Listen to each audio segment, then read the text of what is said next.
హెచ్చరిక, దైవజనుని హెచ్చరిక. ఇక్కడ ఒక చక్కటి కుటుంబం చూస్తున్నాం. దానివల్ల ఆ ఊరంతా మారిపోయిందండి. ఆ ఊరంతా ఇంటి వాకిట పడ్డారు. ఆ ఊరిలో ఉన్న దెయ్యాలన్నీ, దెయ్యాల గురించి చెప్తే తెల్లారిపోద్ది. ఇక తాగుబోతులు ఉన్నాయన్నారు, దెయ్యాలు ఉన్నాయా మీ ఊరిలో? అసలే భయపెట్టకండి, తుతు అనుకుంటారు కొంతమంది. అపవాదిని ఎదిరించుడి, అప్పుడు వాడి యొద్ద నుండి. దెయ్యాలకు భయపడవలసిన అవసరం మనకు లేదు.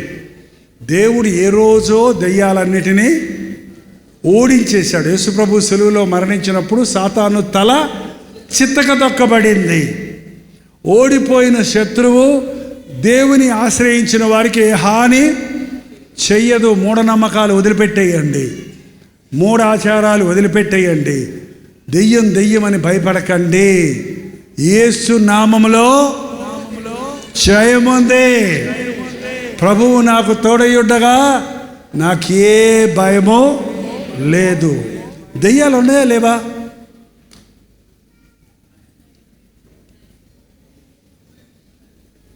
దెయ్యాలంటేనండి లూసిఫర్ దేవుడు. సాతాన్ని ఎవరు చేశాడంటాడు. సాతాన్ని ఎవరు చేయలేదు, దేవుడు దూతలను చేశాడు. ఆ దూతల్లో ఒక దూత వెలుగు దూతగా, క్వైర్ లీడర్గా చేశాడు దేవుడు. అది గర్వంగా నేను కూడా దేవుళ్ళగా అయిపోవాలని హెచ్చించుకుంది పరలోకంలోనే. గర్వానికి పరలోకంలో చోట్లేదు కాబట్టి తోసేస్తే దాంతోపాటు 3వ వంతు దూతలు పడిపోయినాయి. ఆ పడిపోయిన దూతలే దెయ్యాలు. దెయ్యాలకు శరీరాలు లేవు, ఓన్లీ స్పిరిట్ ఉంటుంది.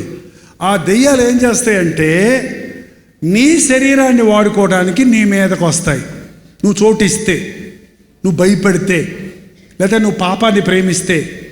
ఈగ వస్తుంది అనుకోండి నా ముక్కు మీద కోరకే. నా ముక్కు అంటే దానికి ప్రేమ వచ్చిందా? ఎందుకు వస్తుంది ఈగ ముక్కు మీదకే? బెల్లం ఉంటే వస్తుంది, అంతేనా? మీకు అది కూడా అర్థం కాదా? క్యాడ్బరీస్ చాక్లెట్ అదాలా కదండి. ఈగలు ఎందుకు వస్తాయి? ఆ తీపి పదార్థాలు వస్తే ఉంటాయి. నీ దగ్గర పాపం చోటు ఉంటే దెయ్యం నీ దగ్గరకు వస్తుంది. చోటు లేకపోతే నీ దగ్గర రాదు. అది నీ దగ్గర రాదు, భయపడక్కర్లా. యేసు ప్రభు నీలో ఉన్నప్పుడు రాడు. ఆ దురాత్మ ఏం చేస్తుంది? మన ఆత్మ మీద కూర్చొని మనం పనిచేయకుండా అణిచేస్తుంది. అందుకని దెయ్యం పట్టిన వాళ్ళు ఏం చేస్తున్నారో వాళ్ళు తెలియదు. కానీ దెయ్యం వదిలిపెట్టిన తర్వాత ఏమైంది నాకు, ఏమైందని అడుగుతారు చూసారా? అప్పుడు దాకా వాడి మత్తులో ఉంటుంది. ఇది ఇంకా వెస్ట్రన్ దెయ్యాలు వచ్చాయి, ఇప్పుడు నాజూకైన దెయ్యాలు వచ్చాయి, కొత్త రకాల దెయ్యాలు వచ్చాయి. కానీ మనం దీనికి భయపడాల్సిన అవసరం లేదు. నువ్వు ఒకటి చెయ్యకూడదు అనుకొని చేస్తున్నావంటే, అది చెయ్యకుండా ఉండలేకపోతున్నావంటే అది నువ్వు కాదు, నీ మీద ప్రభావితమైన దురాత్మ యొక్క ప్రభావం. అర్థమైందా? నేను తాగకూడదు అనుకుంటున్నాను, తాగుతున్నాను అంటున్నాడండి. ఏంటి చెప్పండి? తాగుడు దెయ్యం. ఏం దెయ్యం? మీరే తాగుబోతారని అడగండి. తాగనప్పుడు మాట్లాడండి దయచేసి. తాగనప్పుడు అడగండి, ఎందుకయ్యా తాగుతావు అని. ఏమంటాడో తెలుసా అండి? ఏం చేయమంటారండి? భార్య ఏడుస్తుందండి, పస్తులు పెడుతున్నారండి, నాకు మాత్రం తాగటం అంటే ఇష్టమా అంటాడు. అదే నువ్వు తాగినప్పుడు వెళ్ళి అన్నావు అనుకో, నీ గుండె పగల కొడతాడు, జాగ్రత్త. తాగినప్పుడు నేను చాలామంది తాగుబోతులతో చేతులు వేసి మాట్లాడతా. మా చర్చిలో చాలామంది చర్చికి వచ్చేవాళ్ళు చాలామంది ఒకప్పుడు భయంకరమైన తాగుబోతులు, తాగి రోడ్డు మీద పడిపోయేవాళ్ళు. ఇవాళ వాళ్ళందరినీ ప్రభు మార్చాడు. ఇప్పుడు వాళ్ళు బైబిల్ని పట్టుకొని వాళ్ళ పిల్లలు వాళ్ళ కుటుంబాలుగా దేవుని మందిరానికి వస్తారు. ఇంతకుముందు గుడిసెల్లో ఉండేవాళ్ళు, రేకు షెడ్డుల్లో ఉండేవాళ్ళు, మేడలు మెద్దలు కట్టుకున్న చక్కగా మర్యాదస్తులుగా ఉంటారు, డీసెంట్గా తయారయ్యారు. దేవుని ఆశీర్వాదం ఉంది వాళ్ళ మీద. త్రాగుడు భయంకరమైన దురాత్మ ప్రభావం అండి. ఈరోజు డ్రగ్స్ వచ్చేసాయి చాలామంది యవనస్తులకి.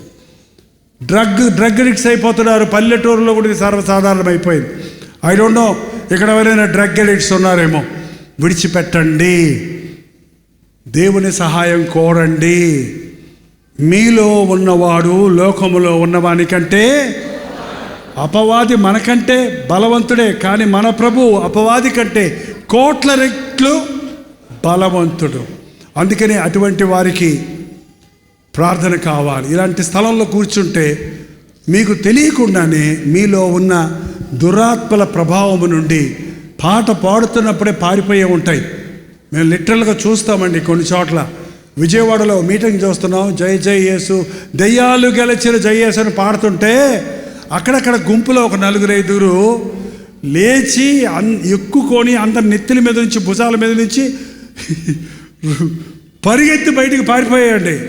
ఏంటంటే వాళ్ళు దెయ్యాలు పట్టున్నారు. దేవుని స్తోత్రం, మీరు ఎవరు పారిపోలా.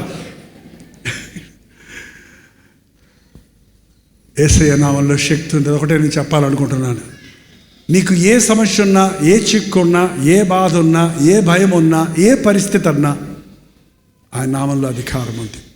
యేసుప్రభు తన శిష్యుల్ని పిలిచి నానా విధములైన రోగములను స్వస్థపరచుటకు, దెయ్యములను వెళ్ళగొట్టుటకు వారికి అధికారం ఇచ్చాడు. కాబట్టి ఈ రోజున యేసుక్రీస్తు నామములో ప్రార్థిస్తే ప్రభు దిగి రావాల్సిన అవసరం లేదు. ఆయన నామములోనే శక్తి ఉంది. ప్రార్థన. పరిశుద్ధుడా, ప్రేమగల తండ్రి, ఒక్కసారి నీ బిడ్డలను చూడయ్యా. లోతైన రక్షణ అనుభవాన్ని నేను పొందాలి, దైవ ప్రత్యక్షతలు పొందాలని ఎవరెవరు ఏ ఆశతో చేలెత్తుతున్నారో వారిని ఒక్కసారి చూడయ్యా.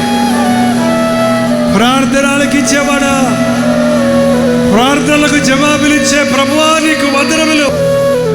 నామకార్థ క్రైస్తవులుగా, ఆచార భక్తులుగా కాక ఆత్మయందు తీవ్రత కలిగి ఆధ్యాత్మిక జీవితములలో వర్ధిల్లు వారిగా ఉండుటకు పరిశుద్ధాత్మతో మమ్మల్ని ఒక్కొక్కరిని అభిషేకించుము నాయనా.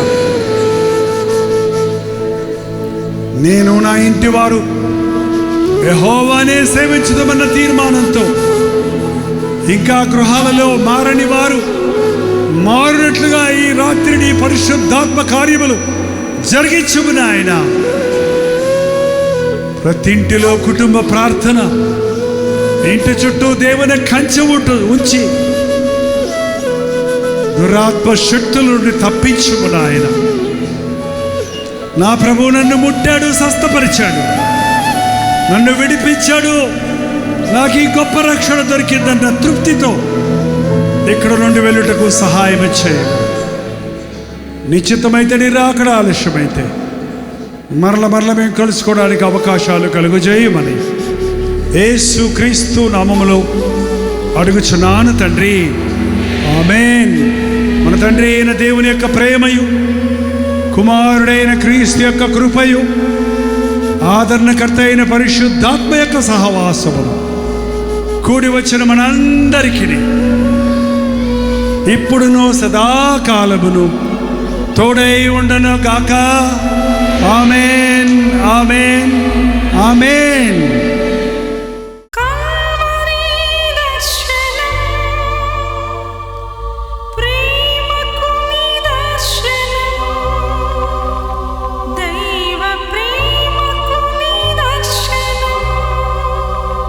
తెలుగు, తమిళ, హిందీ, మలయాళం, బెంగాలీ, ఒరియా అనే 6 భాషల్లో టెలివిజన్ ప్రోగ్రామ్స్ కొనసాగుతూనే ఉన్నాయి.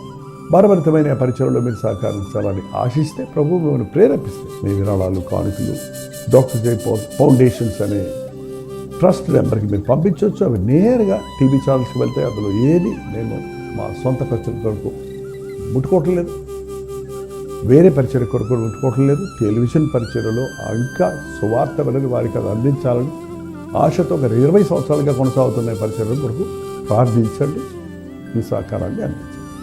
ఈ విషయంలో మీకు ఇంకా వివరాలు కావాలంటే 89393939 అనే నెంబర్కి మార్నింగ్ 10 నుంచి ఈవినింగ్ 10 లోపల మీరు ఫోన్ చేయండి. వివరాలు గురించి తెలియజేయండి.